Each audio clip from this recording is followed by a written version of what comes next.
bro. That was one of my favorite segments. Hey, I'll cook some more beats. Hey. Good morning, What up, Woodward. Doe? What up, Doe, Detroit? I'm fired up. You came fired up. Kool Aid, you came into the studio with energy, and I'm fascinated. Are you just like ready to go? Did you have some coffee? Are you just what's going on, my guy? I'm ready to go. Always the Woo Crew energy. It gets me a little bit hype. Shout out to my guy El Jefe in the booth. We get to talk to our homie Stick, and you know what? We get to talk Detroit Lions. And it's been a polarizing week too. With the chat family, man. I know. We got Jonathan What up, Lord Doe? in there. We got Greg Thomas, Vincent E313, A Diz. Let me make sure I don't miss some of the OGs from the start. Vincent E313. Shout out. My guy Grim says go blue. Big win Go for Blue. the Michigan Wolverines. Shout out to Yaxel Lendenborg. Yaks to the Pistons. Xavier T. Yaks to the... Maybe that little pick swap, the trade swap might. That's kind of exactly what y'all they know need.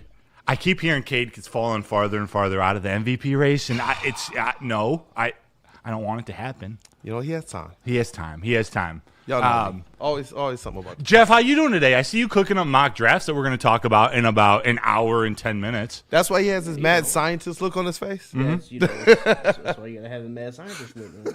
I was like, he's over there cooking up When something. you're in the dog. lab like that, trying to fix the Lions, you don't have a choice but to have that mad scientist look. The question is, can you fix it in one off season? Can you fix it in one session in the lab? There's a lot to fix, my guy. There is a lot to fix, and no, you can't do it in one draft. Unfortunately, you don't draft starters in all 7 rounds. It's gonna be a multiple year fix for these Lions, but they need to address the big things first in order to get this team moving in the right direction, especially on the defensive side of the ball, because we've seen, Brad obviously went out and addressed the offense in free agency. He's gotten, Cade Mays, Larry Borum, which we'll go into in more detail, but heavy Seems on the like they offensive side, value them. not much on the defensive side, which you don't like to see given the fact that you need this defense to be able to step up in big moments. And right now, the way it is constructed, I don't see it. This defense being able to step up in big moments and make big plays. Hey, sounds like you need to subscribe to Christian Smith's 3411. His thought that Brad will double down on pass rushers this draft. I see First Mind say 48. First Mind 4883 says, "What up, Doe? What up, Doe?" To you, QB Michael OG 110. Good morning. Kool Aid, where's the bat? Where's the bat? That's what John effing Lord says. You know what? Let's make this more appropriate. Yeah, you grabbed that because John effing Lord also said something about Brad. It says Brad filling holes, so I can't complain about it too much. I'm going to wait and see after the draft. Let's see if he picks up a couple impact players this year. That's what we're going to talk about today. And you let me know when Stick's on. Good to go. Let's introduce Stick first before we get into this convo. Stick, I've had a couple people this week, including the one Doc Macaroon, tell me to stop promoting all this sunshine down in Grand Cayman. But I told him I can't.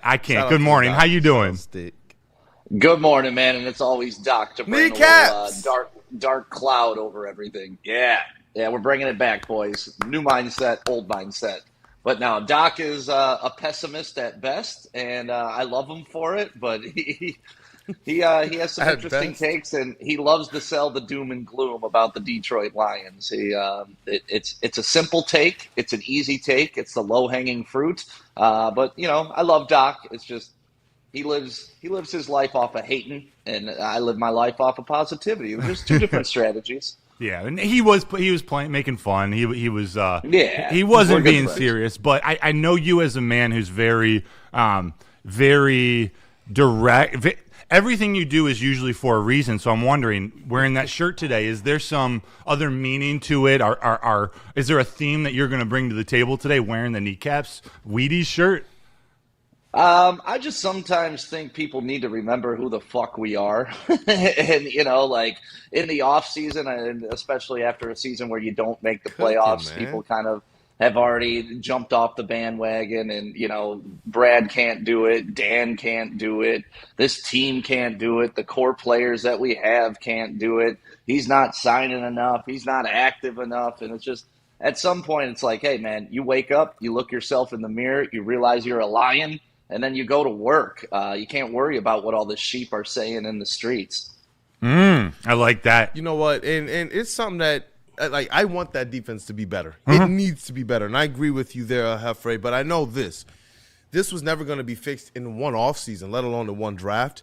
And we kept saying we want that offensive line to take some steps to get back to what we remember being, the best unit on this team. And so from that perspective, it's like, you know what? It is a step in the right direction. I am very, very intrigued on what he does from here because everybody wants that secondary made right. He's been called before he got here and on his way in, that kind of secondary or cornerback whisperer. He called himself it. He called himself that. You know what? Thank you for checking me on that. I was trying to be a little bit more nice. I'll call him out. But he did. He called he called himself that. And so, you know, I'm hoping that there is some luck in this draft because we have seen him go in and actually do work. Maybe he can repeat some of that magic. I actually think we're going to come away with some guys that are going to play impactful minutes later, like fourth round, fifth round type picks. This year. Attila the Hun Detroit defense translates easier than offense from college to the NFL. Then a super chat from O'Brien81. Brad just loves the draft more than free agents. That's sure what it seems. That's sure what it seems. And definitely true. While we're 1 week into free agency, we're going to kind of try to decipher what Brad Holmes' plan is so far. But let's take a quick step back, and I want to hear your guys. I know it's sometimes silly. Give me your grades. What do you think of this first week? Just to get the temperature check on what us four around the studio are thinking. Stick, I'll come to you first. How do you grade week 1? It's always tough for me to. I would always go with incomplete because it's not done yet. You know, we're in the first part of the project. That's why I don't get why people freak out. You know, before the cake's actually baked. But I mean, listen. You addressed your biggest need on the offensive line with arguably the best budget out there that you could get with Mays. I like that. You know, you went and got Bromer or whatever his name is. I don't think that's going to be a really big impact, but.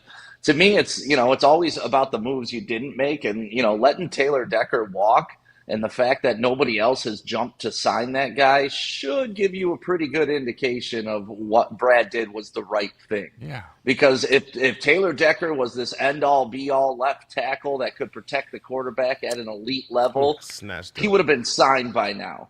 So everybody that freaked out, oh my God, you let Taylor Decker walk, you asked him to take a pay cut, how dare you? No, Brad did the right thing there, and he's got to get credit for doing the right things, even when that means not making a move. So I'm okay with it. I'm with you guys. I would have liked to see a defensive splash, but I also I understand that sometimes phone calls are made, and it takes two parties to make things work. So just because Brad's out there trying to get somebody doesn't mean he's going to overpay, triple pay, double their pay from last year, which you're seeing with a lot of free agents that are getting signed to shitty teams. They're getting overpaid. And what's Brad supposed to do? Are we supposed to overpay for everybody and become the Miami Dolphins? And, you saw them. They went big on splash players. They got Tyreek Hill. They went and got all those guys. And now Coach doesn't have a job. I mean, those guys aren't on the team. Tua's gone. They re-signed him to a ton of money, which everybody – so that's where I just, I like to sit back. I like to wait. I'll give them a B for this first week because I would have liked to see some defensive structure. But we shored up that offensive line, and I think that was one of the main objectives that everybody had. Yeah, Dolphins are paying $151 million of their cap to players not on their roster now. Right? Yeah. Jalen Phillips goes to Carolina for, $114 million. Tyler Linderbaum. Cade May's entire contract is less than Tyler Linderbaum's 1 year. Kool Aid. Kool Aid. What grade do you give, Brad? That is a cook-up, man. I mean, what was it? Who was it in the chat here? ADIS4115. Brad did get possibly the second best center available in free agency. Facts. Yeah. And I don't even consider Linderbaum available. If you're taking $27 million, I'm glad Brad's out of that. What was out? So the only one available was Cade Mays. I'll get back to that when I get my grade. But you. And what did Cade Mays let up? 0 sacks in how many snaps? Like 900 snaps. Mm-hmm. He's going to be fine. And you love his pregame. I love that people are calling him Chubby Hutch because he does look like a chubby Aiden Hutchinson. I haven't heard that yet. I'm happy to have the guy. Oh, yeah. It's a hilarious. Chubby Hutch. ADIS4115. Decker might come back. There are whispers. He ain't going anywhere else. No one signed him yet. I thought maybe he'd end up in Houston. or somewhere. New York with Aaron Glenn. Montgomery got Who a knows? little bit of Chicago, cheddar, man. Well, you think you look back when have the Lions had their best offensive lines of the last few years? Taylor Decker has been the 4th best offensive lineman and the highest paid one.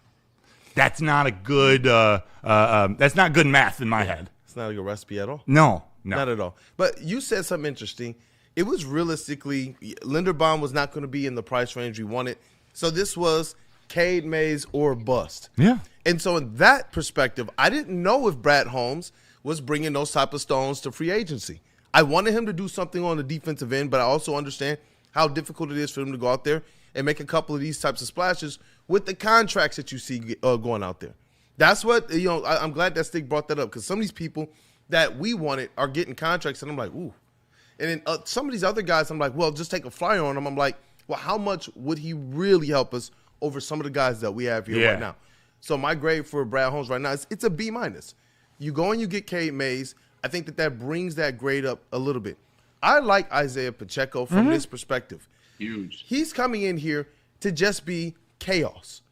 I expect to see him chip blocking. I expect him to waste no motion, no extra running east to west. I expect him to go north. I expect him to try and see the hole, hit the hole. And that's what I expect, especially when you talk about Drew Petzing here. So this offensive line taking a step forward. Obviously, the running back field is not going to be as highly viewed as it was in the past, but I do have hope in this running game and Jahmyr Gibbs taking a step forward next year with this kind of repaired offensive line. And don't forget, there are so many dogs on this offense still. There are still so many dogs, and that's where I think sometimes it's hard for us to realistically see this thing clearly because realistically, Jared Goff was just an MVP candidate 2 years ago. Amon-Ra St. Brown is still that deal. We all know how everybody feels about J-Mo. We expect Tesla to step into a better role. According to the doc, Sam Laporta is going to be back and rolling and better than before. Think about that. With a veteran in his room now. That's what I'm talking about. Yeah. There's some sneaky signings that Brad Holmes made on that offense that I'm like, you know what? I see what you're doing. Yeah. And I like Trevor Nowatzki, too. Yeah, me too. I like a lot of the players they signed. I think people are confusing it for that these players are going to be the starters. It's they're trying to sign quality depth, re-sign quality depth, and go get your starters. What they didn't have last year. Exactly. What happened? What was behind Glasgow and Ratledge and Mahogany? Right? It was nothing I want to see mess. again, bro. A young Miles Frazier, I like him moving forward, but a young Miles Frazier, Michael Neese, Alwasika, it's not the second unit you want to see on that offensive line. Well, some of those guys were those backups. Yeah. Prior. Yeah. And that's what I'm saying. Like, when we saw this team overcome some of the big injuries in the past, it was because they had the depth that we now see Brad Holmes going and targeting and shoring up. And some of these players, like TK and such, we've wanted to see these guys signed and see what they can do in some type of a bigger role, no matter if that's even a small amount more. And for me, I'm excited to see what Isaac Tesla is going to be. I believe we're going to see a better year from Jared Goff as it relates to command at the end of quarters and command with the drives, longer drives, rather than some of the ones that we saw stall out with the long third downs. And such. I expect to see this offense to be that much more of a well-oiled machine. And Braylon, on Braylon and show with Shep, I thought he did a great breakdown on what both Isaiah Pacheco and Cade Mays are going to bring. These guys are just about their business. And Cade Mays, I think that his ceiling hasn't been reached yet. Not at all. I believe all. that's going to be reached right here with the Detroit Lions. And that makes me excited about Jared Goff having that center now. I say this Lions offense is going to cook in ways that will carry the defense like it used to. They need it. Attila Hunt, Detroit, on that says Cade Mays did incredibly well moving into the center role in Carolina. He's now going into camp with focus and a better offensive line coach. Facts. Like the sky's the limit. Also, he's the oldest guy on the starting offensive line at this moment at 26 years old. He and Larry Borum, which we'll get to, are 26 years old. Hey. But Jeff, we got a B from Stick, a B- from Kool Aid. Where do you stand after the Lions went out and got center Cade Mays, running back Isaiah Pacheco, tackle Larry Borum, cornerback / safety Christian Izzian, Tyler Conklin, the tight end, cornerback Roger McCreary, and a more mobile quarterback Then Jared Goff, Teddy Bridgewater. I don't think he's impressed. I mean, Teddy Bridgewater probably won't see the field. Hopefully not. Jared Goff hasn't missed a start in 4 years. I give the offseason to this point a C+.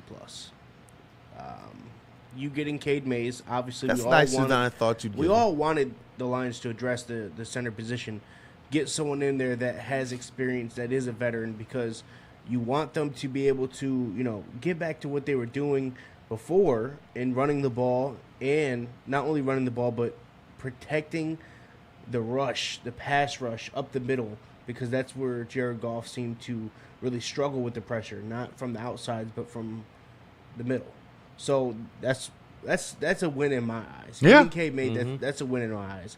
Everything else, besides maybe the Roger McCreary move, which I do like because that's a good depth piece to have in the building. That's where I kind of that's about it for me. Like everything else is like, Not necessarily needle movers. It's okay. We re-signed a couple guys. Okay, I fully expected us to. Yeah. I fully expected us to get those guys back in the building. They're on very, very affordable deals. So like there's nothing that's gonna take me to this point that's gonna take this team over the top and I really look at the defensive side of the ball and say there's work to be done. There's work to be done. And I do want to ask just how many more high impact players then do you think you want to see Brad Holmes target this offseason, regardless of position? I think that's a road that is no longer there. Oof. Especially in free agency. I think I'm with you. I mean, free agency. That's something maybe he's going to go out there and trade for a player. Yeah. Maybe that happens if those players become available. But I think the free agency route in getting those guys in here as free agents, I think that's passed. I think a lot of those guys have already signed contract deals. I see why you gave it a C+ now. So there's not really much work to be done until the draft. And that's where you're going to have to sign somebody that can make a difference. Somebody that can actually, have their handprints and have their fingerprints over this defense. Because that's what needs your help. Yeah. This defense needs your help. Yeah, Vincent E gives it a C-. Grimm a C. Steve-O Baby a C. Greg Thomas a C+. I'm bouncing back and forth between B- and C+, and I'm going to give it a B-, specifically for Cade Mays. Yeah. And I know he's not the best center in the league. I know he's probably not even he might not even be top 10 yet, but he was the best adult center available.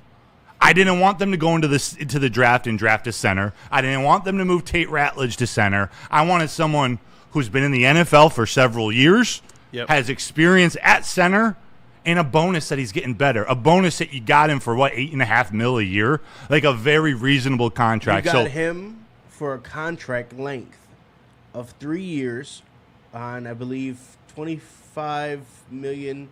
I think it's $25 million. Yeah. And Lindenbaum got $27 million a year. Oh, bro. A year. That's hot sauce on popcorn. Yeah. That is almost the same contract as Penei Sewell. Which is insanity.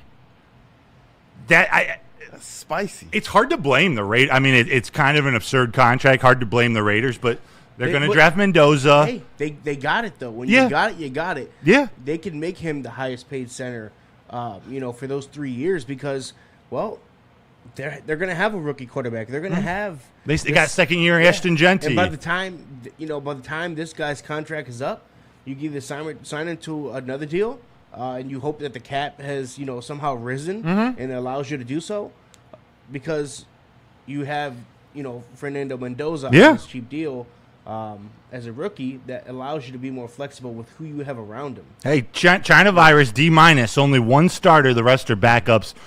Reminds me of the Tigers last year. Moves didn't make us better than Rams or Eagles. Super Bowl or bust, not average. But where it differs for me with the Tigers is I believe that the Lions stars are more robust. They are the top of the league's best.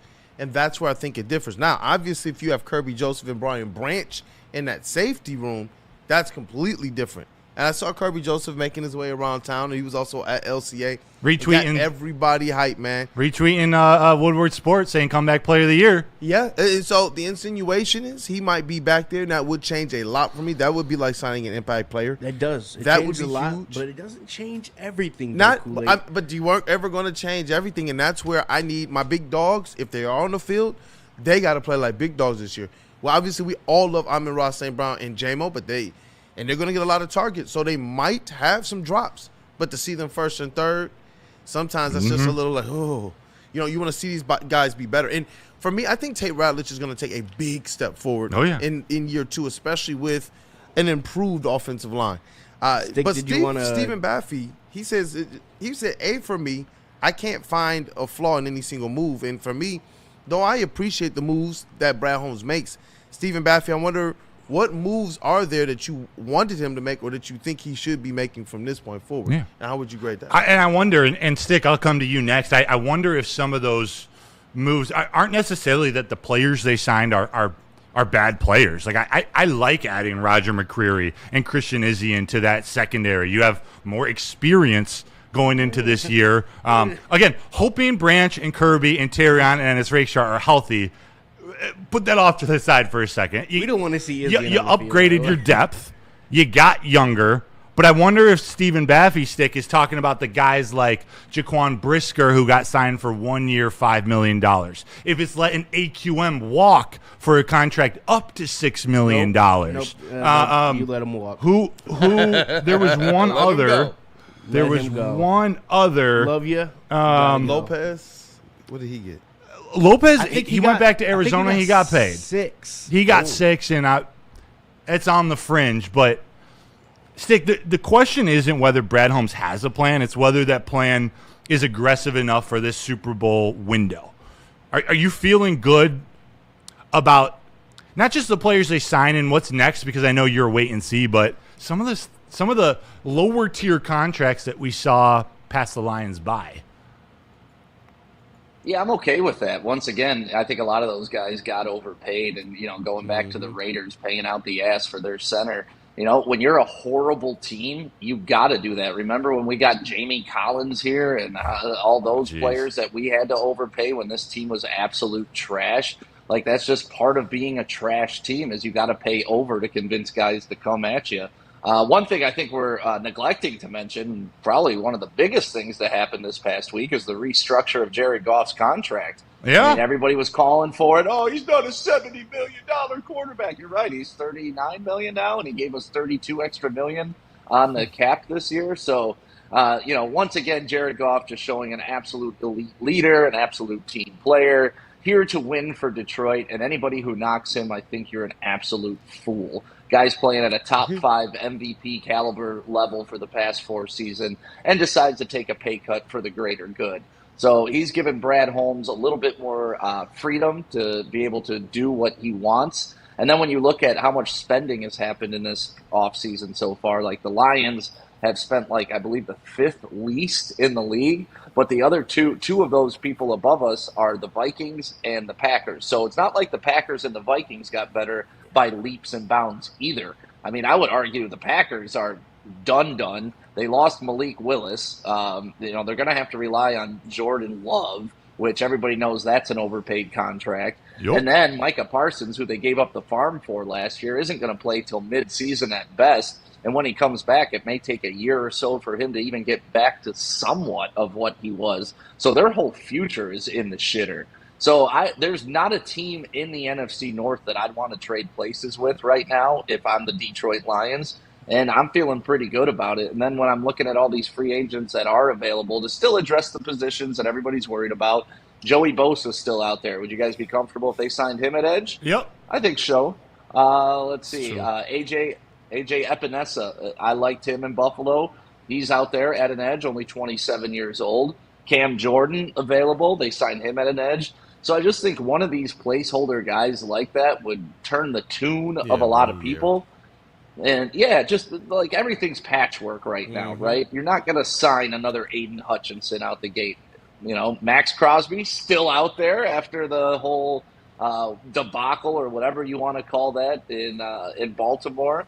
But I don't know. I'm not worried about who they let pass because a lot of those signings, I was looking at those contracts like, damn, you're gonna pay those guys that much money? No, we don't do that here. And the reason we don't do that is because we want long, sustained success. And I know people are like, oh, that doesn't mean Super Bowl. And it's like, yeah, nothing means Super Bowl. No matter what you do, it doesn't mean Super Bowl. I hope you guys can understand that now, watching Sam Darnold win one. It doesn't really matter. There's a group of teams that can win it, and we're consistently in that group of teams. And if you're not happy with that, you don't know ball.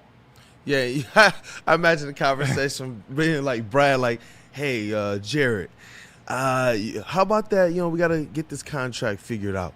Who's it for, Brad? Cade Mace, done. He can stay right in my room too. But you know what? Going back to what you said as it relates to, the aspect of free agency, it's not a lot you can do, but Stick just laid out there's something. What we've also seen Brad Holmes do is wait to see what the needs are. He's talked about that in the past. And making a move at the trade deadline a couple times. I do believe that this is one of those years where it's probably going to be more likely that he does, depending on how things shake out in the secondary for the defense. So it'll be interesting. But, with Jared Goff, just to kind of piggyback on what Stick is saying. I got something after this. Yeah, he's been the consummate leader. I can't. You talk about the quarterbacks we've had in Detroit Lions history, and I'm not going to crap on Matthew Stafford at all. I appreciate Matthew Stafford and his time here. I don't think that he had the best from the front office. I think that there's more he could have done. But Jared Goff, to me, as a Detroit Lion, has been the best Detroit Lions quarterback, the best quarterback to ever put on that jersey. That's just a fact. And he's given us an opportunity to get close. What about this from Steve-O Baby? Hey, Stick and Kool Aid. I'll add. He didn't say add Kool Aid. He said, hey, Stick. You know what team players do? They win the division. They don't go 2-4, and then all of a sudden, when the playoffs are on the line, they don't choke against Minnesota and lose to a rookie. And you know what else the leader doesn't do? Lose to a quarterback that only had -3 yards. What do you say to that?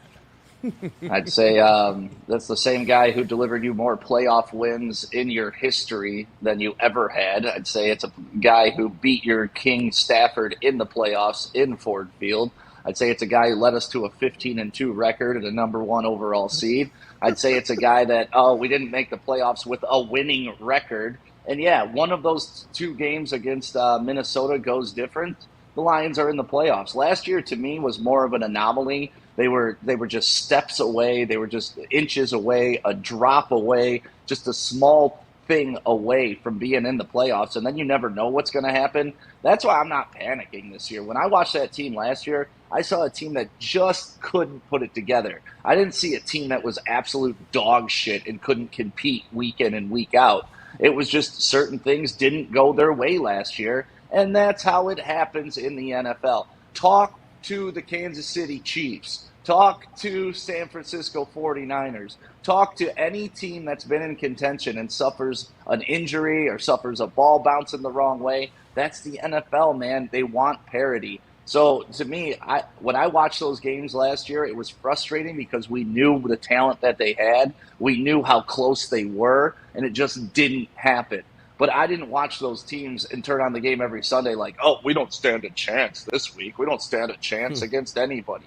No, they handled business against some teams, and they dropped the ball against some teams, literally and figuratively. Yeah. So that's why I'm not in full panic mode this offseason because, I look at it as a collective of the Brad Holmes regime, and 9-8's a down year. That's where we're at as Lions fans, guys. 9-8 is a down year for us. That is the floor. We all exactly, and so that's where I get so mad at this week, man. You saw me go off at Maz in the chat. Maz is just Gary Stroud or whoever that fucking special teams guy was gets signed by somebody else, and Maz has a meltdown in the chat. Like that guy had anything to do with any success prior, current, or moving forward. Fun player. Good in the clubhouse, I guess, because they named him a captain. But all that dude did was catch the ball and run straight on returns and did nothing else. So, when I got Maz freaking out about that guy leaving, I've lost so much respect and so much credit to a lot of these fans who don't understand where we are, how we got here, the dudes that built it, the dudes that are still here, how they got here, because Kool Aid, you were going through the line earlier, right?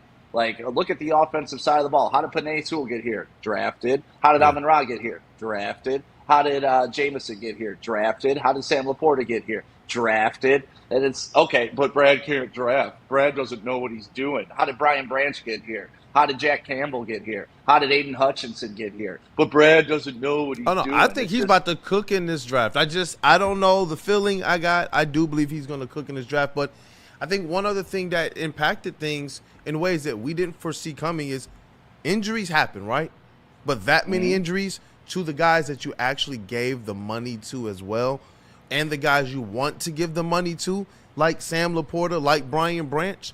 Then you got guys like Kirby Joseph, Aiden Hutchinson came back, Aleem McNeil got his money and then got hurt. Those things do matter, because if these guys are healthy, we're not sitting here talking about Brad in these manners at all. Think about that. And none of us should be, period. End of story. Like, Brad has delivered you the best Lions football you've signed the players we wanted signed. We went crazy for all of the signings. 4 winning seasons in the past 5 years, right? Prior to that, 1 winning season in 20 years. And you want to doubt this man? Get out of here. Like, Detroit Lions fans, they've loved Brad Holmes, and most fans always love the architect. There's more to do, though. Until the building collapses. And I don't think the building's collapsing by any means, but we saw some cracks in the foundation. Whether that was some of the contracts they handed out or just the lack of preparedness once Frank Ragnow retired, what to do about the interior of that offensive line. There are some cracks. I'm not giving up on Brad Holmes. We'll see in a year, but I tend to lean more towards you, Stick, of like, hey, this guy has got us to where we are now. Now we got a little adversity. Let's see what he cooks with it. Right. And it's not done yet. Like we've seen success in the draft. Let's wait till it's done before we write him off. But that doesn't mean we can't be critical. Like there are guys I wanted Brisker. I don't trust that Kirby Joseph and Brian Branch are going to be playing in September or October. At least both of them. So I get it. Critical is one thing, right? Critical is one thing. Because I said, listen, I would have loved them to provide something on defense. That's critical thinking. That's obvious, right? It's, Brad's asleep. Brad doesn't want to win. And Maz has just been dogging Brad in our chat, calling him like a piece of shit, calling him lazy. He only shops at the bargain rack and all this stuff. And it's like, clearance. That's just the dumbest thing I've ever seen. And Phil C wants me to stop disrespecting fans. You guys disrespect yourself. Like, I'm sorry, but you walk into a room with this entitlement that you don't even fucking deserve. And now that we have winning things here, you guys still want to complain. So I'm sorry, you disrespect yourself. I'm going to call you out every single time. And if you don't like it, get the hell on your damn self. Boom. Yeah, and what I will admit is this. The injuries have put a pressure on Brad that now he has to hit so much more. He can't afford to have certain misses that I believe before we were in a position, if you have these misses in the draft, to be able to overcome because he hit so well early on. But let's not act like he hasn't shown that he can do it. I still gave him a B- for this offseason so far. 1 week. Because I'm not going to cap for him, but I'm not going to also act like he wasn't a guy that had us running around here acting crazy when we won the division. And we saw all of you all here too. We got the numbers. We got the chats. Stick still has a lot of texts from you guys. Stop sending this man texts. He gave out his number on air just to share in the moments with people. And we know what we were talking about when Brad Holmes was in the elevator going crazy. This went from us wanting him to just get another edge so we can put this thing over the top to, I think, these injuries putting him in a position where he had to step back and say, whoa, it's not just injuries. Yeah. But this is the core of our team. Both the guys we're trying to pay and the guys that we have paid. Let's take a step back. Let's breathe. Let's not do anything crazy. That's because trust me, earlier in the offseason, we got the tapes here on First to the Whistle. I wanted more, and I still do. But I understand the path and the process. Cade Mays makes it a lot easier for me. And the fact that I know this, Brad Holmes, if I had to bet on it right now, he's more liable to go in and actually do well in this draft than not. That's why I'm like, okay, I'm going to breathe. I'm going to see what happens. I know at some of these trade deadlines, he's also been able to go out there and bring in an impact player. So I'm going to just let Brad do his thing while I still try to be truthful to what I think his grade is this offseason of a B-. I got an impact player for you guys. I think he's going to take in the first round that we'll get to in a couple minutes. But Lions fan in Orlando says, we've seen regimes come in and peak early, and this kind of looks like the peak was 2023. One man's opinion. You could also go back to the 2023 draft where that foundation started to crack a little bit. That's where they went. Terrion, Ennis Rakestraw. I think it was Gio Manu, Sione Vaki. It was the one draft you needed to hit on because of the success you had in 2021 and 2022. And if you weren't going to hit on that draft before paying all those players, it's probably when the free agents splashed the big money, you had the ability to do that. Now you don't because they're all pros all over the place. And you got to pay them. You got to pay Jack Campbell coming up and Jahmyr Gibbs soon. We complain about Brad without that in the picture. It's like, oh, Brad. And while we're like, cover up Amon-Ra, cover up Penei Sewell, cover up the trophies, the NFC trophies. I think that we have to be able to look at this thing with it all out on the table. Yeah. And when it's just all out there, it's kind of girthy. It's just these, I'm telling you, I think it's more or less the injuries. But I do believe Brad Holmes is on the right path. You get this offense back cooking to the point that they get the ball and they're not giving it back for at least 8, 9, 10 minutes. That's different. Now all of a sudden you let Kelvin Shepherd, who can scheme up some stuff. Now we want to see him be able to make adjustments once he's figured out. But what if we reduce the amount of looks that they're giving him? That's what they used to do. Look at this. Look at this. Now, I will say though. I believe in You gotta get Kelvin. You gotta Shepherd. You gotta get Kelvin Shepherd. He needs some help on that that side. you have awarded your offensive coordinators. Yeah. Because I mean, even to Aaron Glenn's point, like his time in Detroit, he didn't have nothing. He had nothing. He didn't have everything to work with. A lot of times we know we have the safeties. We know we have Brian Branch. We know we had Kirby. We know we have Hutch. Jack Campbell hadn't arrived yet. Enzo was kind of just, around the middle of the pack for a linebacker, so nothing over the top. So it's like, when will we address that we need to get some of these defensive players in the room so that these defense coordinators can have more to work with? Yeah. I will give that aspect of it, that vision of it. Yeah. But at the same time, you're right. And when you miss on an entire draft the way Brad did with TA at this point, with Ennis Rakestraw, who has not played, I don't think he's played a snap for the Lions regular season game. Sione Vaki, majority of a special teams guy, which we all knew he was going to be. But Giovanni Manu, you putting a third round pick on that, and Gio Manu. it's not, it's not happening working out, and we don't ever see it working out with him. That's where things get a little tricky, because it was following that season. You're getting a whole bunch of injuries, and if you would have drafted these guys that could help this team, immediately, then you're having a different conversation. I just feel like the injuries, they took a toll. Yeah. They took a toll on this team, and the injuries started to open up those cracks that we had, and now they're wide open. Yeah, if healthy. Now it's up to Brad in this draft to start to close those. Got to start to close those cracks. Let's break it down. If gotta healthy, put a Band-Aid on it. If healthy, this secondary sounds pretty good. If healthy, Brian Branch, Kirby Joseph, DJ Reed, Terrion Arnold, Ennis Rakestraw, Roger McCreary, and Christian Izzian.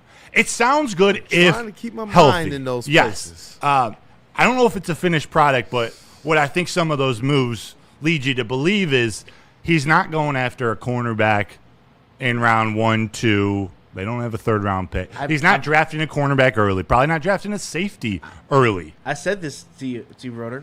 This cornerback class for this draft, it falls off. It falls off. So we went and got free agent cornerbacks on short-term deals. Yeah. Guys with experience. No one that will be elite, but this cornerback class, it falls off after round 2. And he knew that, and they got more needs than cornerbacks to go take another stab at them in rounds 1 or 2. They got to push that back to rounds 4, 5, 6, and 7, which they have a lot of picks. Sign some adults to come in and play, fill roles that It's your insurance to Brian Branch. Both Izzian and McCreary are like a combo of Brian Branch. So they're your insurance. Play a little bit of that Fonte Maddox role. Don't disrespect Brian Branch.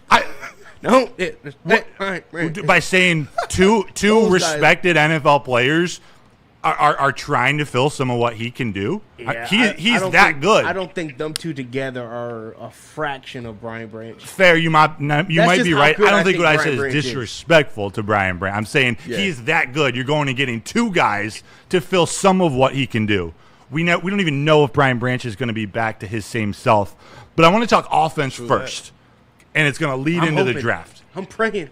Yeah, and defense is as important as anything. Is edge the most important position versus tackle? But let's look at what Brad Holmes has done. Some of the moves on offense, and let's decode what it says. He first signed Cade Mace. He got a center who's not as great in the run game. In fact, he's graded out pretty bad in the run game, but has been elite pass blocking. So we're getting Jared Goff time.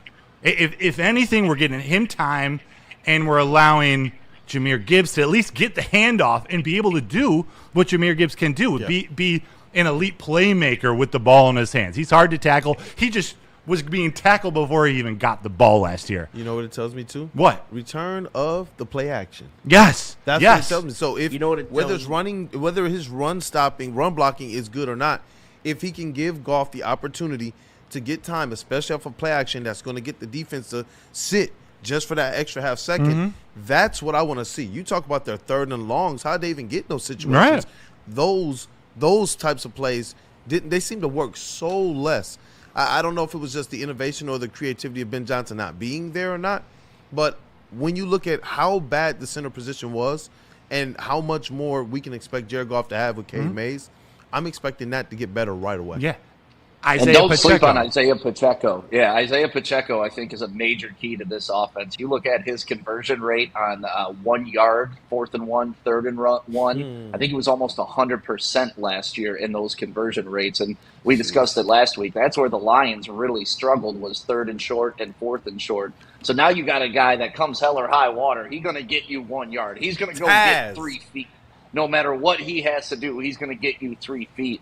And I think that's something that you guys talked about, extending drives, being able to do that. Pacheco signing is a massive one that I think is slept on because everybody knows he's running back B now, but he's the perfect complement because he's the guy that's going to go between the tackles, go 100 miles an hour, and get you that 1 yard when you need it. And it's been proven. Those are stats. I don't make them up. That's how he plays. He picks up short yardage and falls forward. And you know what, Stick? I think for majority of the portion, a lot of people are thinking, okay, well, obviously this is something that we had to do to replace David Montgomery. Not having him, and you bring in Isaiah Pacheco. A lot of people are looking at the difference between the two and the fall off between the two, and they're not realizing how affordable they got Isaiah Pacheco for. That's the key, Jeff. You're on it. $2 million is an absolute steal for what he can bring you on this team. And so what's that tell you and also? He wants to be here. Let's read into it. He does. He wants to win a Super Bowl here. He's got 2 already. So little Super Bowl experience never hurt anybody. But like Stick said, he's running back B. Like Jeff said, he's making $2 million on a 1-year contract. What does that tell you? It's the Jahmyr Gibbs show. Yeah. You know what else it tells me? It's 100% the Jahmyr. Actually, it's 90% the Jahmyr Gibbs show. I'll give you another one, Broder. What, Jeff? We need someone to pass pro. We need a running back that can pass pro. And what does Isaiah Pacheco do? Out there, better than Montgomery, according to Stephen Baffey. So you mean we can throw downfield again? Yes, yes. But we talk about taking tread off the tires of Jahmyr Gibbs. Well, not having him out there trying to pass pro is one of them. I've been seeing them sauce up linebackers on a routine. Those were weekly highlights, and I can't wait for the return of that. You got a guy here in Petzing. I'm not going to spit venom on Hank Frelly, but I do want to see him do better this year ahead. And just like we want to see Calvin Shepard get some dogs on the defensive side, Hank Frelly got a few more weapons here and a few more reinforcements. Yes. Let's talk about that, too, because the 2 other offensive moves they made, I'm going to start with the tight end because I have a question about the 4th player. Tight end Tyler Conklin come back to come back to boy. Michigan and be your tight end 3. Maybe push Brock Wright for Fire tight end chips. 2. Maybe if Sam Laporta gets hurt or if Brock Wright gets hurt, that's a really quality tight end 2. And then the one that's actually caused a lot of discussion on social media and on shows, tackle Larry Borum. Also coming home, a Brother Rice kid, 26 years old. The conversation is he signed a contract for about $5 million. People are saying that's a decent amount of money for a backup tackle.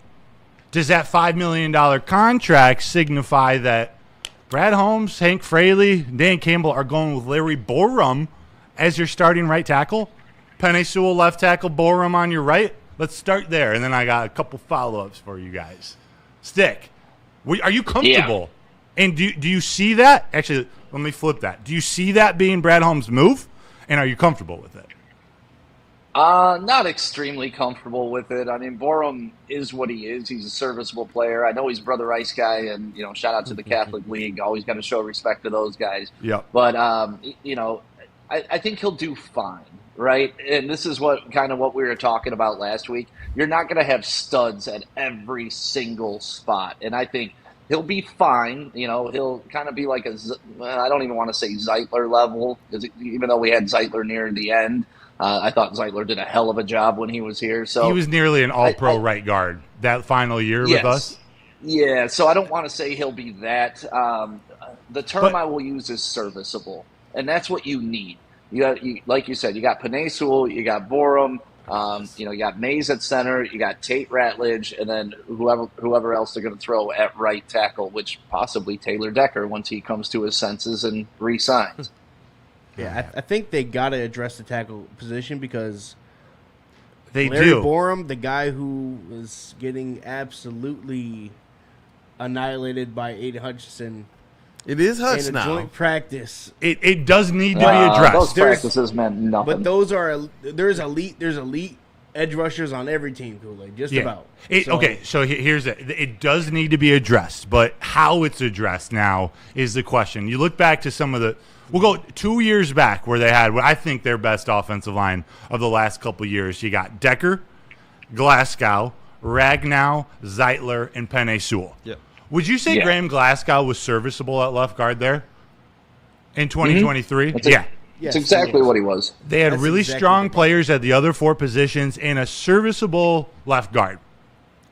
I have a feeling that they're okay with serviceable at right tackle to start the season if they solidify that left guard position. Yeah. And in the first round. And that's what I was going to say. The first round. I think about this. How much more comfortable do you feel going into the draft knowing at the very least you have that insurance and it's not just the worst of the worst? This is a guy who can be serviceable.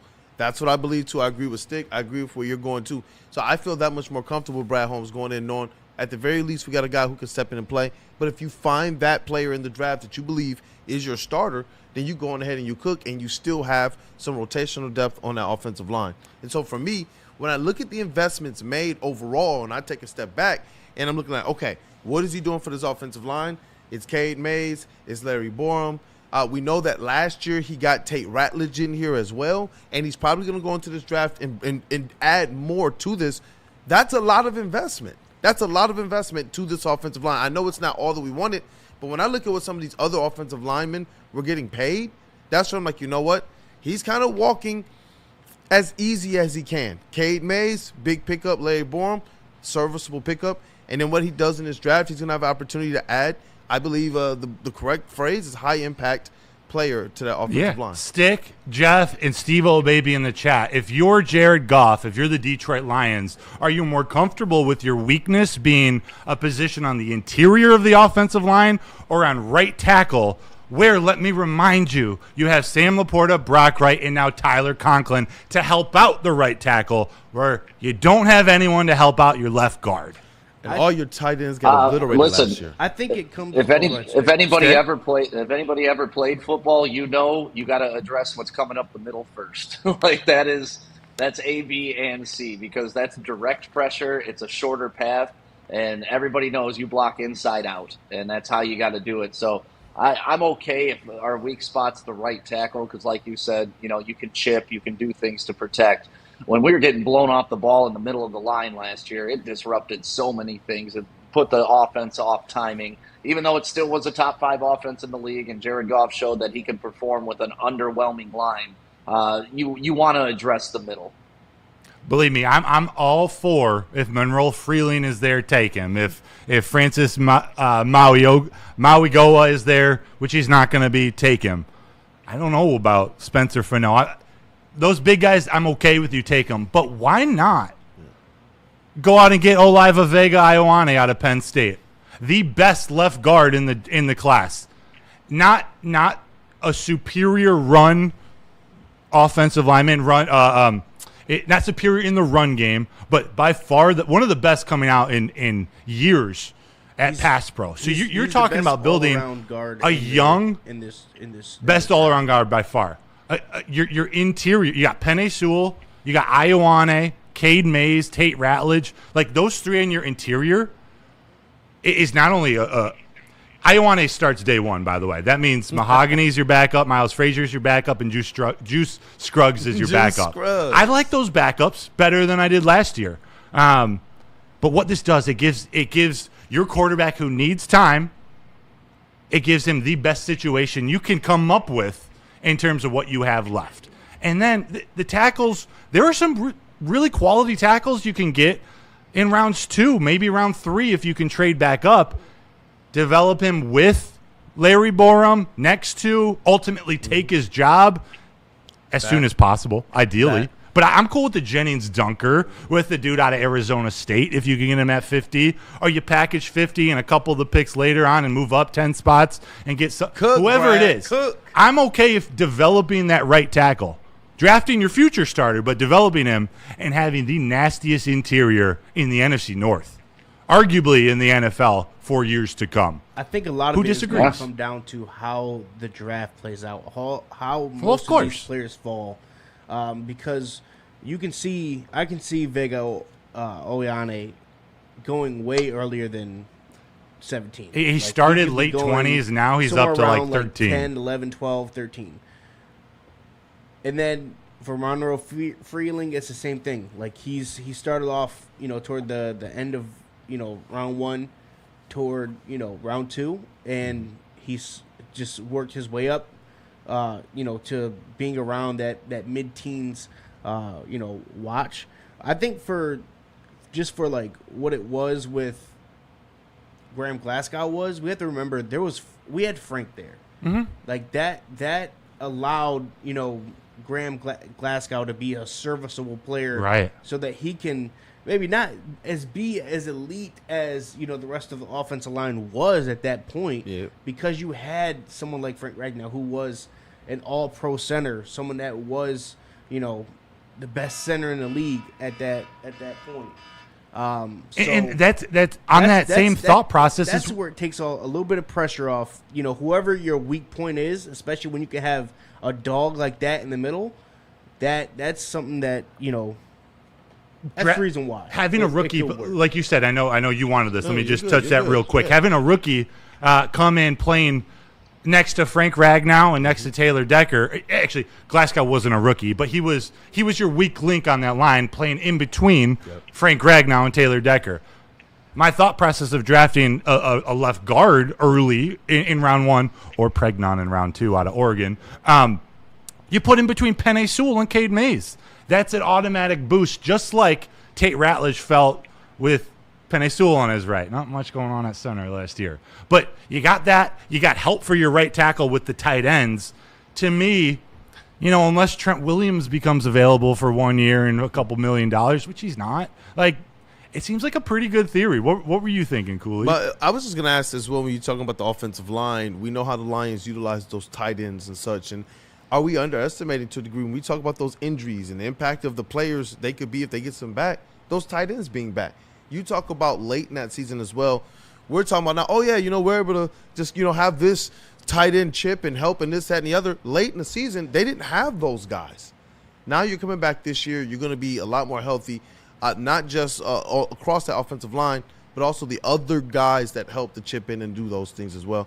And that's where I am a lot more optimistic for this Detroit Lions team, because when we've seen the Lions have like some semblances of this in their recipe or their identity, we've seen their offense be able to go out there regardless of how trash. Bro, we all sat here like game after game and complained about the defense and how, oh, well, if Kirby didn't get this turnover. But the reason why they were able to do that is because we saw the offense go with like 11 minutes left in the fourth quarter and say the other team is literally not getting the ball back. Now having a little bit more of that recipe back to me, even though I want them to do a whole lot more on the defense, I do believe that they are better equipped right now to go out there and have those extended drives and go out there and have the offensive line be that much more, I guess, the best unit on this team again. Obviously, there's more work to be done, but I think that it's a great opportunity for Brad Holmes to go into this draft, and he will come away with this offensive line, us sitting here saying, you know what, they're about to cook up. Yeah, and are there any generational edge rushers in the draft like that There's one. I want your opinion. There's on one. Who is it, too? Okay. Is it Bane? He's out of our reach. I don't want to talk about it. Right. Because it makes me sad. It makes me angry. Okay? David Bailey is the best edge rusher, pure edge rusher in this draft. And then after that, you have a project in Orville Reese who could potentially be an absolute dominant force. But other than that, all these guys are going to go between pick 10 to pick 30. Yeah, so they're really good. These guys are going to go. They're good. They're good guys in the second round, too. They're good guys, good edge rushers in the third. Like, is Derek Moore that much worse than Cassius Howell? Is Mikhail Kamara that much worse than Zion Young? Like, there's... You can find some edges. Unless you have that guy in the first round that you absolutely believe is going to be a gold jacket guy that you want to go get, like, go make your offensive line the best it can possibly be is where I would go. Braylon in the chat showing love to the fellas on the Sunday, man. Shout out, Braylon. Go back and watch. We already talked about it a little bit today. Go back and watch Braylon's breakdown on Isaiah Pacheco at the center position. Isaiah Pacheco from the running back position, as well as he got some hands catching out the backfield, and Cade Mays at the center position. He had some, I'm telling you, man, this is elite stuff that Bray does. And that's what got me even more pumped up and excited about Cade Mays, specifically at that center position where I think that Jared Goff is going to have a lot more time and comfortability and assurance that can let those plays develop just a little bit more. Because we talk about some of the drops. Some of that also might be on the – sometimes it looked like Jared Goff had to get the ball out to these guys a little bit faster than he wanted to. Couldn't quite put it in the places that we've seen Goff do, because Goff does have Goff windows. No matter how, as Spinney would say, ducks, he still says that they're accurate. And so I want to see Goff be able to have the time and that kind of comfortability in the pocket to be able to make those types of plays again. And at worst, see kind of the scramble out the pocket, throw it in the dirt Goff. Yeah. Like, I was like, those types of things were just missing from last year. That 2 years ago when we said, look at the strides he's making in his offensive game, it was because of that comfortability, especially up the middle. Quarterbacks don't exist to fix broken football. They exist to execute functional football. We know Goff can do that if the offense is being executed as it should. Shout out to Bray. That's the Braylon Edwards Show with Shep every Monday through Friday from 2 to 4 p.m. In the TD booth is a guy right here, Kool Aid. Love seeing you guys do what you do. Hey, Braylon's Breakdowns is one of the best segments in Detroit sports media. I love that you guys are digging into it. Stephen Baffey in the chat. He's had a lot of really good comments, specifically about the offensive line, too. Super chat, he says, best day in Lion show on Woodward Sports Network all week. Thank you, he says. Shout out to you, Stephen Baffey. There was another one that I wanted to read. I might have missed it. But like you were saying, oh, wait, Braylon never said, Lord, don't let the Lions pick up Juwan Taylor. Okay, I'm cool with that one. I'm with you there, Bray. Please, no. Dan and Hank aren't usually a fan of offensive penalties. Can't have those false start penalties. We can't have that. We can't have that. That would drive me crazy. Sounds like they're going Larry Borum, at least to start the year, or insurance, and they're drafting their right tackle in the first 2 rounds of the NFL draft. Yep. You, Jeff A., asked the question in the Woodward Sports Chat, what is the most important position to target in the draft? Edge, tackle, guard, or defensive You backs? already know the people We're letting the said. chat. We're gonna let the chat fill in. They've been saying this for 3 or 4 years now. Everybody, go vote. Everybody, go let us know what is your most important position to target in this draft. It's an interesting question because I want him to draft a guard in the first round or the first 2 rounds. I don't think that's the most important position for them to draft. I want to do it. I don't know if it's a luxury or, man, I just want to make the best interior offensive line possible because of Goff and because of his weaknesses. I'm more comfortable in him stepping up into a clean pocket and having pressure from the outside, which he's not going to get from the left with Penei Sewell. He'll get it from the right with Larry Borum plus tight ends. You can have tight ends help, remember? I'd rather have that than pressure up the middle. What up, Stick? Sorry, they couldn't hear me for a second. Oh, no problem. I got a question for the room. So Brad Holmes, we all know, has been an elite drafter, right? Yeah. You can nitpick a couple years, that's fine, but you got to give him credit for the people that are in house. With the teams and what all the needs that they have this year, would you prefer that they go best available, or would you prefer that they try to address a need? Because I think early on it was just take the best available guy because this team had absolute shit, right? So it was any dog we can get in here is a good dog. We need a good dog. Now it's, Brad's kind of pigeonholed to take a guard position, to take a defensive end position, even if there's other more talented players left on the board. And I don't think that's the way Brad operates, to be honest with you. So what do you guys think? Should you definitely go for need or best player available? And that's always kind of the philosophy going into the draft. I think Brad's a best player available guy because they like to draft football players. Yeah, I mean, so I think you're right on that. I don't really know who we're targeting. Is it too much of a cop-out to say it's got to be best available player at a position of need? That's not best available player. I think how it should go. What if he has Kenyon Sadiq as his number 2 player on his big board? You are making our type of sense, and I agree with that. But Brad, I think Stick is hitting on something a little bit different that made, when J-Mo was there, we were like, what? And it was a different type of need, and he talked about that. Look, y'all don't see the needs. I knew this would become a need at a certain point in time, and there were times when even the most ardent supporters were like, man, I might have to give back my support card. But we see what he turned out. 100%. And the roster was different, though. It would be True that. What if they take a wide receiver in the first round? That would be ridiculous. You can't do that. Wasn't it then?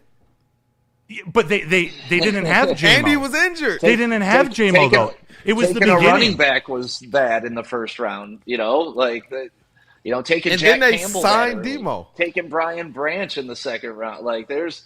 I don't know the way. But they Brad didn't have the roster. You're right. They didn't have the roster. I think how it works is this: best player available works to a certain extent.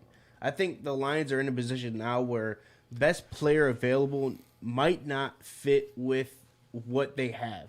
Let's say a best player available is, Jeremiah Love. You're not going to take him. You have Jahmyr Gibbs, so it's not a position of need. So you got to go to who your second guy is. Now, what I think it should be this. I think you keep the mind for the Lions is draft for positional value that we need right now that can fill a slot into this team right now and come in and contribute right away, unless it's someone that you can absolutely not pass up on. If it's, a once-in-a-lifetime generational talent. What if Jeremiah Love's there at 17? Are you saying take him at 17? I'm not saying you take him at 17. Do you trade back? Because you have Gibbs. Do you trade back or just leave him on the board? You can trade back because now you know someone else is going to be greedy and they're going to want him. So now you can trade back and maybe grab 2 of those guys that were on your list. Because you can't leave him on your board. That's a strategy. But the question was, you taking best player available at that pick? Yeah, if you're your cop-out answer was what? Best player at a position of need? My cop-out is trade back. Okay, fair. I think that's fair. I'll accept. Maybe you not drafting but trading that pick that you have, you're still, technically you kind of still are. You are drafting that player for that other team. To add to your guys' argument, his best player available still could be available where they trade back to. Hence, Brian Branch trading back to get your best player available. You get double. So you get two of the best players that you have. I'm with you there. I just know at pick 17, they can't draft a wide receiver. They can't draft a quarterback. Can't draft a running back. Can't draft a tight end. That's where best player available gets you in a little bit of trouble. Because what if the best player available is Mekhi Lemon? You're going to draft the guy that literally does the same thing as Amon-Ra St. Brown? Like, that's my comp to Mekhi Lemon and what he does? You better not. Why not? No, Why not? You can't. Why? Because you already invested all this capital in the Tesla. Weapons in the house. What if Goff? You need Goff to have time. You need to build the offensive line. You need to get to the opposing quarterback. You need to get an edge rusher. What about linebackers? Hey. Listen, the Lions have gone crazy on wide receivers before. Don't you remember Mike Williams, Roy Williams, and then Calvin Johnson? Yeah. Shout out what if he's Calvin Calvin Johnson? That all drove a quarterback out of Detroit. I'm told those moves is why Matthew Stafford couldn't get it done in Detroit.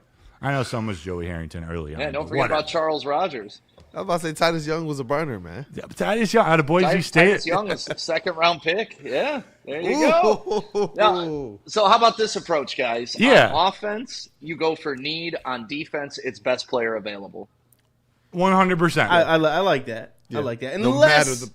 Unless Nick, that player happens to be a defensive tackle, because we're not going to go through this again. I'm not going to go through this again. I refuse to go through this again. I do not want a defensive tackle when we need to get pressure on that. I feel you on that. We need to get pressure on these quarterbacks. You getting a defensive tackle that is supposed to stop the run, that ain't going to work. We got to get pressure on the quarterbacks. So anything else, if it's a cornerback, safety, linebacker, hell, if Orville Reese and Sonny Styles is there, I understand it. I completely understand it. But defensive tackle, I do not. That is where you just go back to best fit. Yo, Bogey Todd says all corners and safeties. I wonder what his mock draft would look like. This is I wouldn't be mad at it. He gonna have a whole new secondary. I would be mad at it. Say one of these guys are going to be good. Oh my gosh! Well, what about we tried that in 2023? That's why we went first two picks. Like look at Brad. He went edge rusher first and second round with Hutchinson and Paschal, who's now gone. Then he went cornerback was first and second round with Terrion and Rakestraw. So like Brad has a tendency to draft in bunches at positions. Ryan's reaction, Broder, when we draft a first-round wide receiver, you will hear me scream your name across the state. I'm going to walk. If Braylon's still in the chat, I'm gonna do my best Jack Campbell draft pick impression if they take a wide receiver at 17. And I love me some wide receivers. Lad McConkey? Yeah.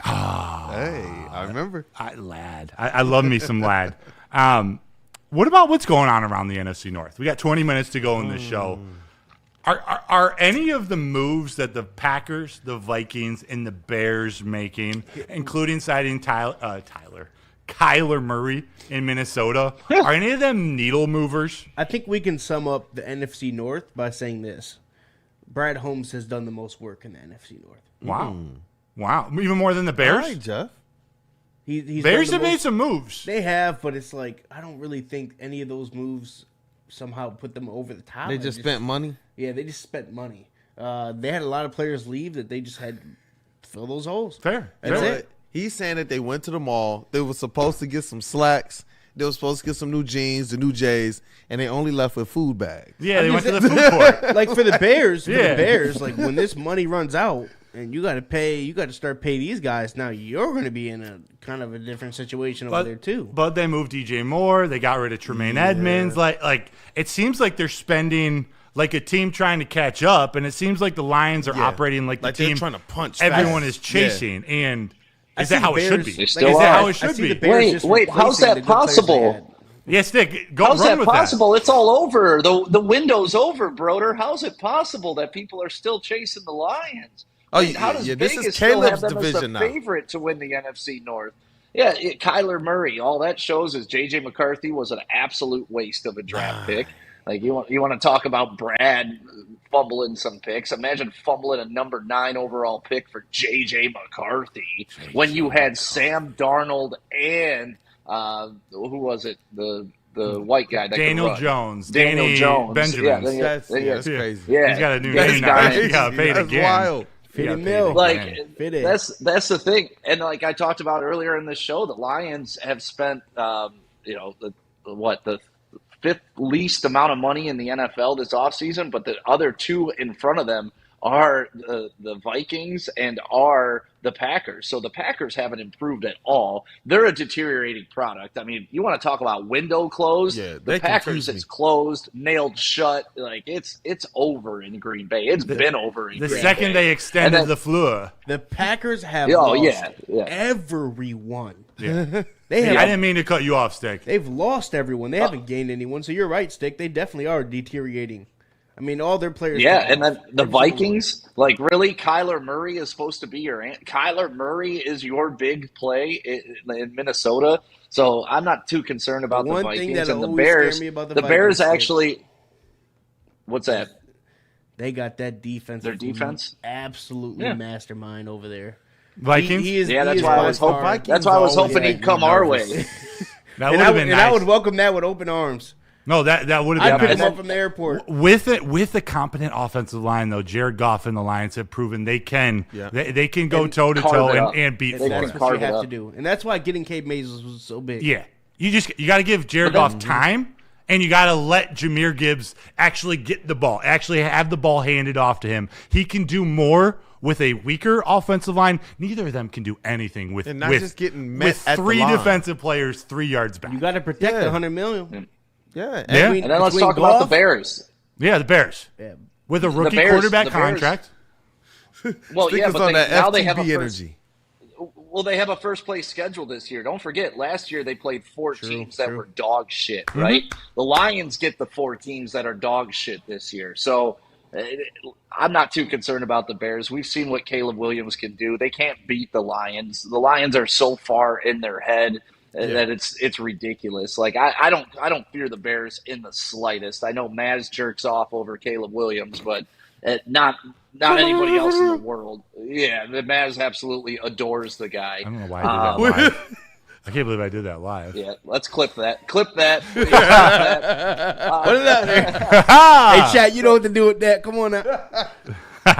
If the Keys win your division, the Lions are in a great shape to win the division. Hey.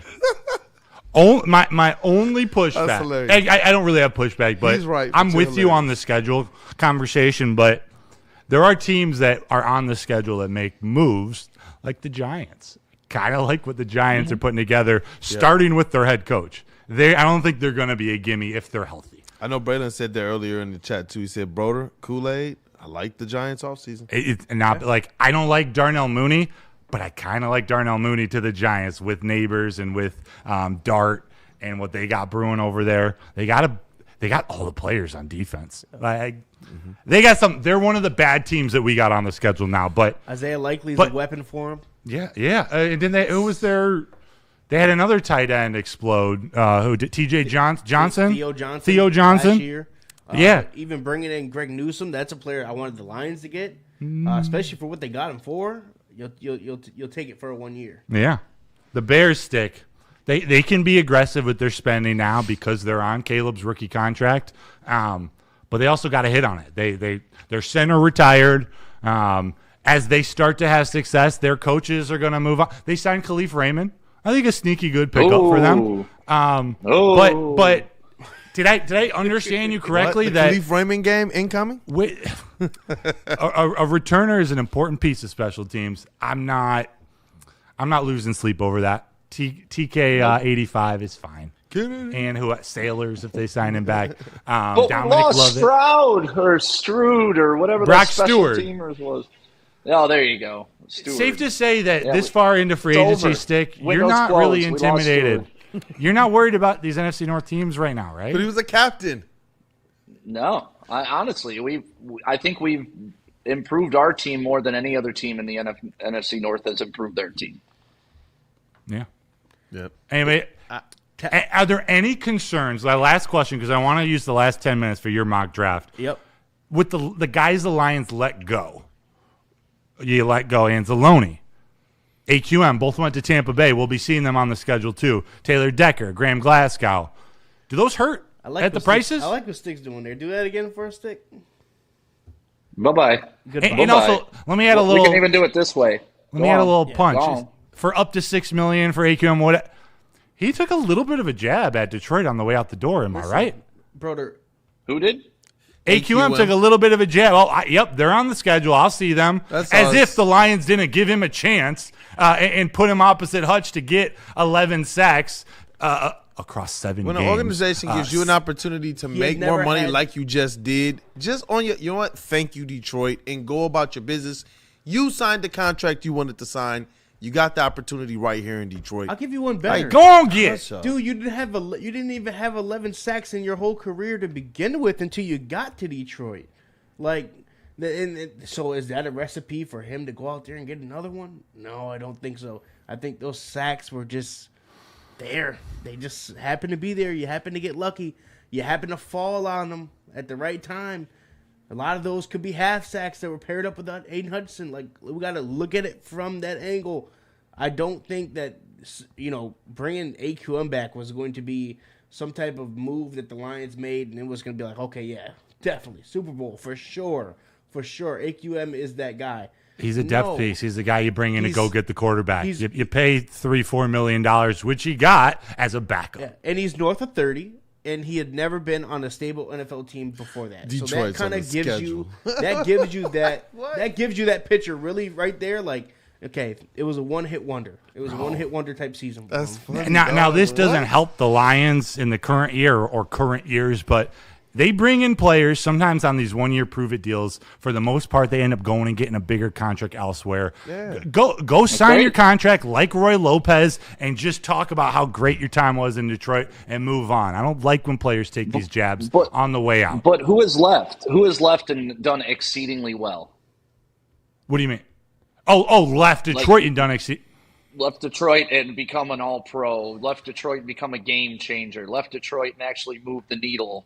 There may be one or two. Matthew Stafford. That was a trade. That was a trade, though. I think that was before the era. That's what started the era. So. But I think that's different though because it's. I know. I was poking a little bit. I think he meant under this regime. Under this regime, Stick was saying, who has left and went on to. It's Pimpleton. Dude from Hard Knocks, year one. And bringing up Matthew Stafford, I actually wanted to read something from the chat here. Let's do it. At Tabitha Sally Coffer 7-19. Tabitha. Rockford Rams won the ship yesterday. Yeah. Over East Lansing. A crazy win, too. I think it was a buzzer beater. Or they beat them by 4. You know what this chat had me thinking? The Los Angeles Rams, who have had probably one of the most explosive off seasons to date. As of right now. Yeah. Explosive-wise. You had a good one. Don't know if exactly everything's going to work out, but getting Trent McDuffie, and then they also signed another one of the Chiefs' corners over there as well. Jalen Johnson or Jalen Watson. Jalen Watson. Yeah. But then today, coming in to the studio, I was just kind of listening to some mock drafts and watching some mock drafts. And I seen an interesting pick for the Rams. Yeah? Them taking Mekhi Lemon. Really? At 13. Wow. And you know what that had me thinking? What? This Detroit defense has to get better. If the Rams are going to go out there and get someone like Mekhi Lemon to pair with Devontae Adams and Puka Nacua, this defense has to get better. 100%. There's no other way around it. Definitely up for now. Yeah, there's only one football. I ain't worried about that. Yeah. But a lot of weapons, so you can give it to whoever you want. So if the defense has to get better, Jeff, show me what you would do in the NFL draft coming up in April. What is this, mock draft 3.0 for you? Did you send that to me in the Slack? Did I send you your mock draft? I'm sorry, I didn't. Are we doing this again? Are we honestly doing this again? He just has to put it in the Slack. Dude, you made it. Yeah, but I don't have the access to the Slack, Stick. Well, how the fuck don't you have access to Slack? That's a great question. I don't know. Hey, you know what? Shout out to Tabitha, too. She said that she is on first shift right now. Shout out to the people who are tapped in from work. If you're at work right now, definitely let us know so we can shout you out, man. I'm at work. That's dope. This is work I love. I'm at work work Sunday I love. morning. This is church for me. I love talking Lions, and shout out to all of you in the chat. We got about 10 more minutes to go, so get your final comments in, get your grades of Brad Holmes' first week of free agency, and hit that like button for us. It would really help us out as we're pulling up Jeff's 3.0 mock draft. All right, let's get to it. In the 2026 NFL Draft, the Lions have done this. Look at this beauty. They got Amon-Ra Freeling in the first round.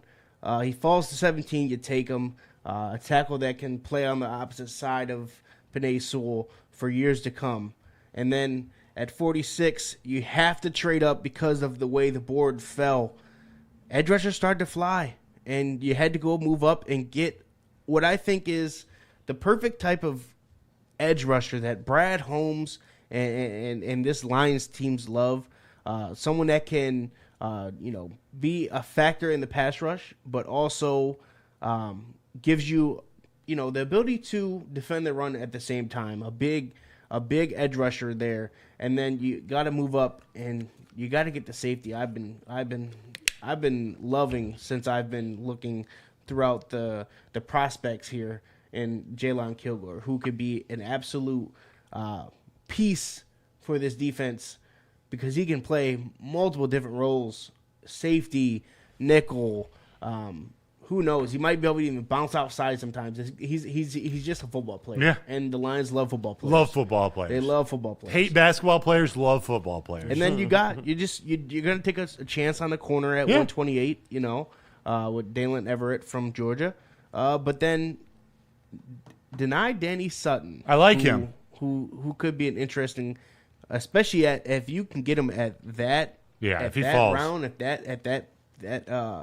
that number, then that's a win. I That's like a Penn huge State win. edge rushers. So you went tackle, you went offensive tackle, and then defense. Defense.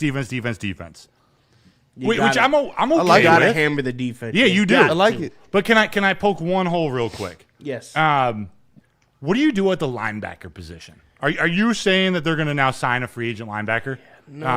Or are they rolling with Jack Campbell, Malcolm Rodriguez, and Trevor Nowoski, and Derek Barnes? Yeah, well, that's so. Here's my thing, Broder. I think the Lions need to stop running so many 3 linebacker sets.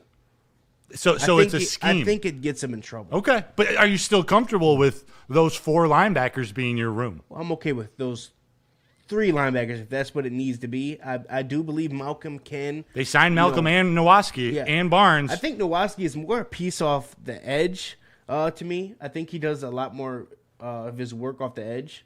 But Malcolm, he can step in and play that role, even if Derek Barnes needs a quick whistle or whatever it is.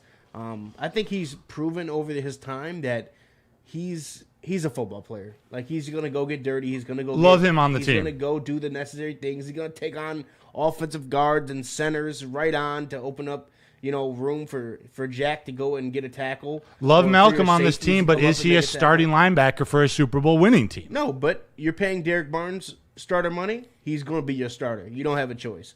And Jack Campbell obviously is the best linebacker from last year in football. I know Fred Warner still has something to say about that.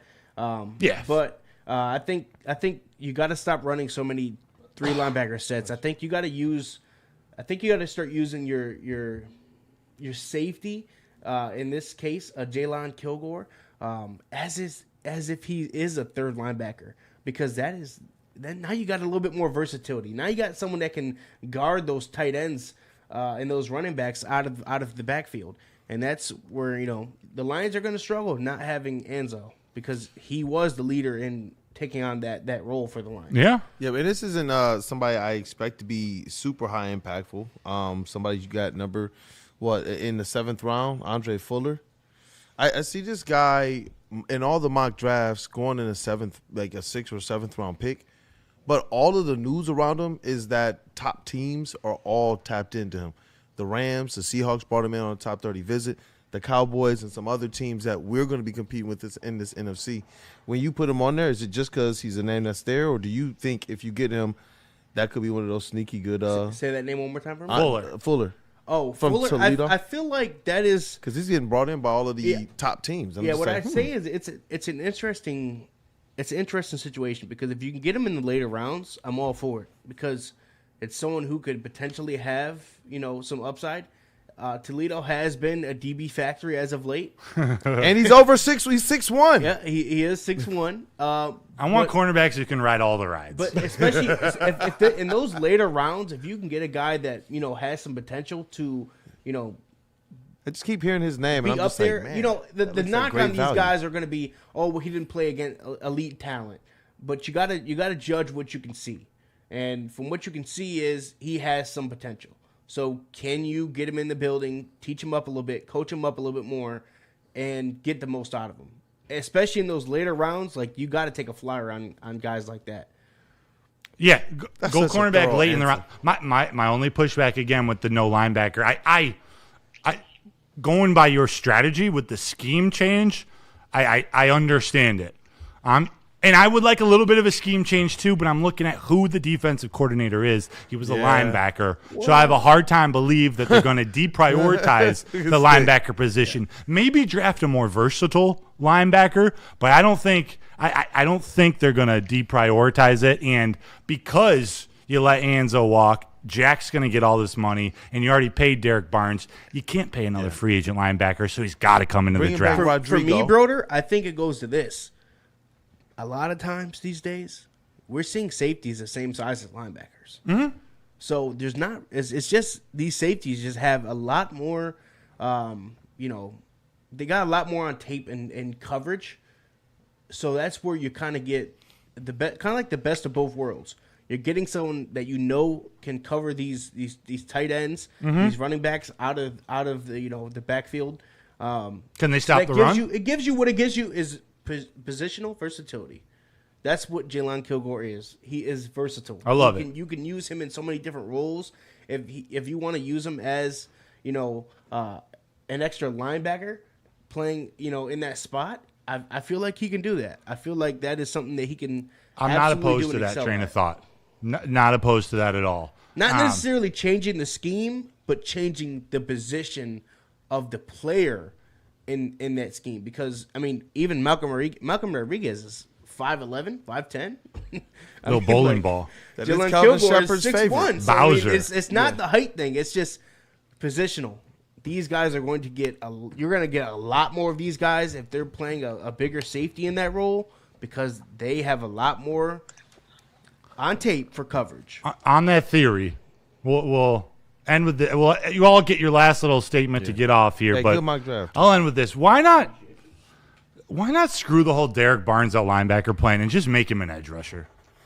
Like just making him an edge rusher. He's not performing up to his contract. I'll He'll be a pass. cheap edge rusher. We need pass rush. I'll pass Why? because that's not the answer, and we don't want to give them any. We don't want to give them any type of bad idea in their head that somehow Derek Barnes is going to go on the edge and be on the opposite of Hutch. And no, please draft an edge rusher, please. Well, still yes. You want to help. We need this multiple. secondary? You want to help this defense?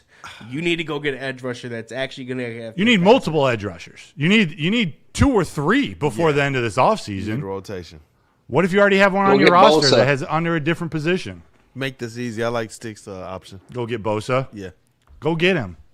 Von Miller. Go get anybody for a 1-year contract. Bring an adult in the room. Vacuum. And you got to think the energy of a team that's going to have during the season Super Bowl expectations. People are going to have something to play for. Yeah. That to me, I'm like, you know what? If this guy's coming in at a position of need on the side of a defense that got decimated by injuries, why not take the flyer? You got to do something over there. And we, like El Jefe talked about, we missed out on being able to go out there and make that signing of an impact defensive player. Now, it looks like it's either going to be if you do something at the trade deadline via trade, or if you do some aspect of a trade now that's highly unlikely right now. So I am hoping that they go into this draft, they find, and they go as defensive oriented as El Jefe is saying. After they figure out that offensive line and getting it back to as elite as it could be. Yep, I'm with you, Mate. Kyle Lewis, Jacob Rodriguez, Anthony Hill. I'll take them all. What's up, Stick? Can we draft a defensive coordinator? No, there may be a future defensive coordinator in the draft. Can't do that. Damn. Stick, we'll wrap up now. Any last thoughts about week 1 of free agency or what you want to see next week over the course of next week?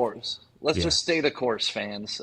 Quit jumping off the bridge. There's not a game next Sunday. There's not a game this Sunday. Just calm down. Brad's working on it.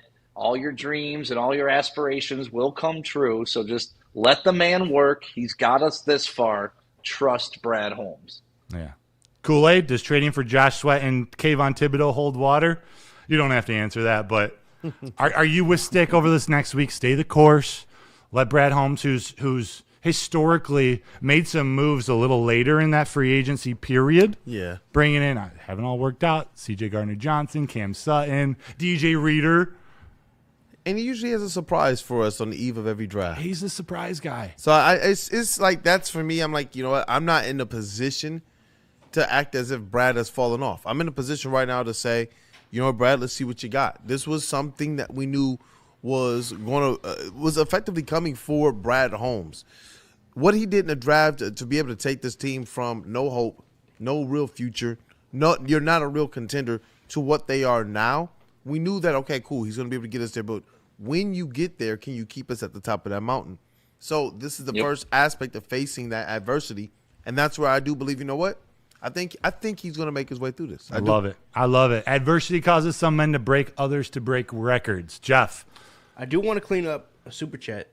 Smash that like button, too. I feel like we might have missed. The Purple Puma 8804 or the $5 super chat. Do you think AJ Espinoza or Taysom Hill, I believe they meant to say, would have worked here in Detroit, or are they out of any real considerations?